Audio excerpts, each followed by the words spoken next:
이진숙 전 방통위원장이 대구에서 출판 기념회를 열었습니다. 이런 얘기했습니다. 화면 보겠습니다. 초등학교 2학년 때부터 대구에서 초, 중, 고, 대학까지 다녔다.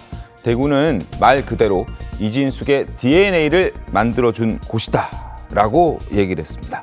이진숙 전 방통위원장이 결국 대구시장에 출마할 그 가능성을 높여놓고 지금 기자회견을 했습니다. 그리고 저기 눈길 끌었던 나경원 의원도 영상으로 축하를 보내준 것도 눈길을 끌었죠. 자, 결국 아직 출마를 공식적으로 선언하지 않았는데 김성태 대표님, 이진숙 전 방통위원장도 출마를 할 가능성이 높아졌다고 봐야겠죠? 그렇습니다. 일정 부분 이미 뭐 몇 개월 전부터 대구시장이 이제 홍준표 탈당했지만은 네. 홍준표 전 대구시장이 작년에 이미 대선에 조기 대선에 참여한 그때 사퇴했기 때문에 저 공석 기간이 꽤 길었어요. 그러다 보니까 지금 현재 9명, 10명 가까운 지금 국민의힘 보수 진영의 후보가 난립할 수밖에 없는 그런 상황이죠.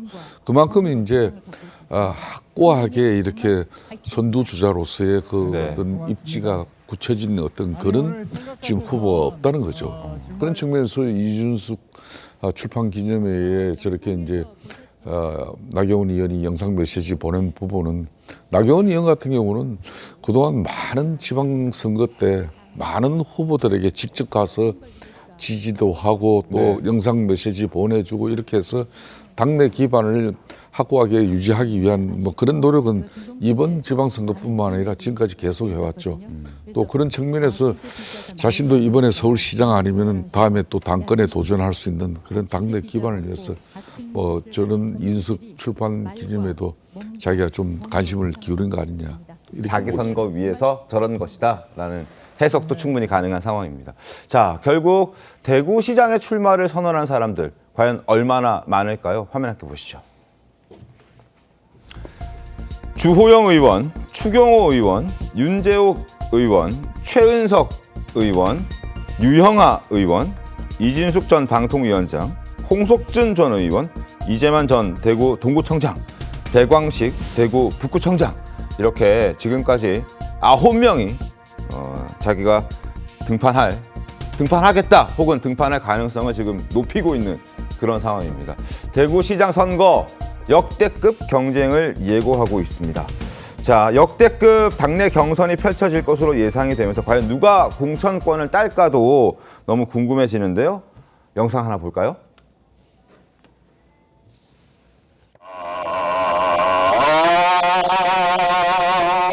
왁새슬 피우니 가을인가요.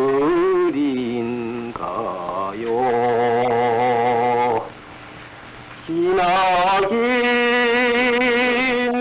그 세월 나를 울린다. 여울의 아롱젖은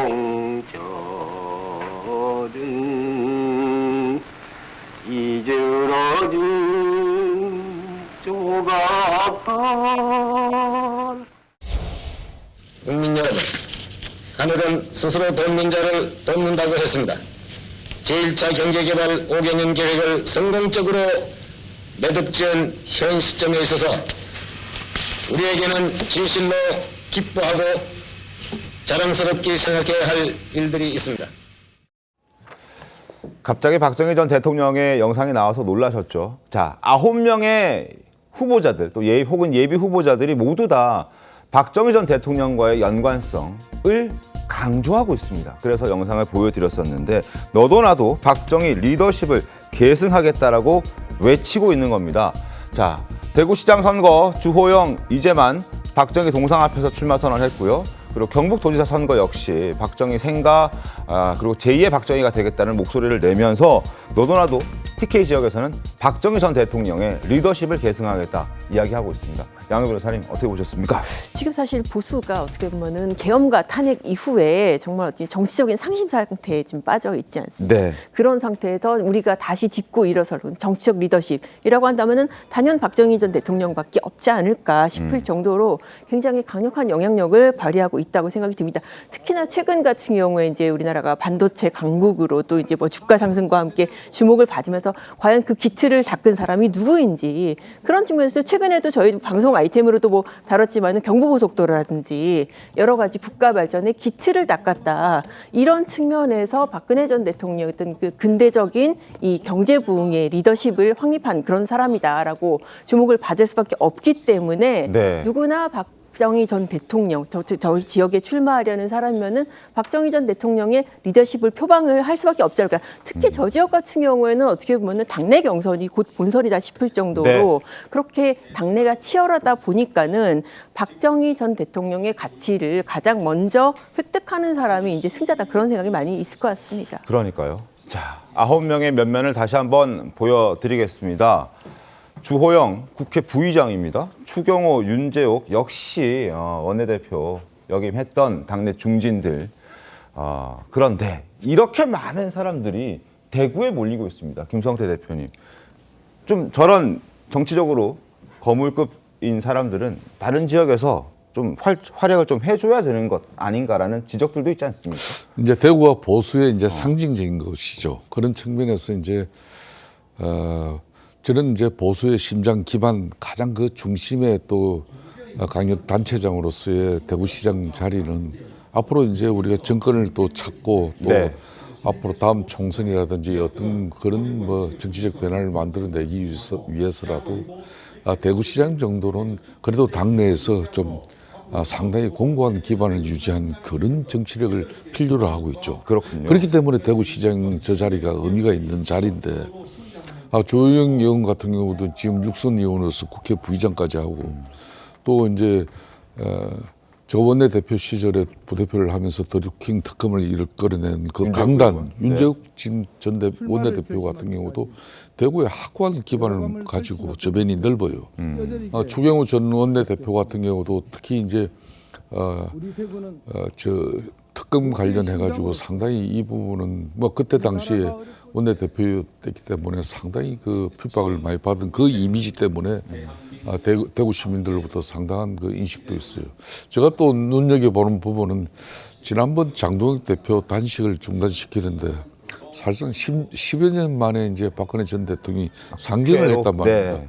박근혜 전 대통령이 여의도도 쳐다보기 싫어했어요.